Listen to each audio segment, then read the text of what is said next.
এ কি দেখছি টেবিলের উপর বসে আছো তুমি? আরে কি এমনি ব্যাপার? এদিকে থেকে বৃষ্টিটা দেখছি আমি বেশি জোরে বৃষ্টি ও, হলে বৃষ্টি হচ্ছে, এই দেখো বন্ধুরা, আকাশ মেঘলা করে আছে। বেশি বৃষ্টি হলে তো আবার আমাদের নিচের তলায় মানে নিচতলায় জল উঠে আবার খালের জল না না, অত জোরও হবে না। চলো দেখাও আজ শনিবারের মেনু। কি দেখিয়ে দিই? আচ্ছা, উপর থেকে বসে বসে দেখিয়ে দিই। ফার্স্টে যে সাদা ভাত, এভাবেই দেখাবে? হ্যাঁ দেখিয়ে দিই কি আছে একদিন। আর এখানে রয়েছে দেখো সকালে ফুলুরির তরকারি আর পটল আলু ভাজা। আজকে আলু ভাজিনি, পটল আলু ভাজা করেছি। বাহ, খুব ভালো। আর এখানে রয়েছে দেখো চাল কুমড়ো ভাজা আর শশা। চাল কুমড়ো ভাজাটা আমার শ্বশুর মশাইয়ের খুব ফেভারিট, খুবই ফেভারিট।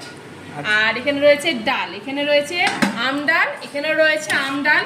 আমাকে একটা দিদিভাই বলেছে যে তুমি অ্যালুমিনিয়ামের বাটিতে আর কি ডাল রাখবে না, টক ডাল রাখবে না, সেই জন্য আমি স্টিলের বাটিতে টক ডাল রেখেছি। আচ্ছা, আর কি আছে?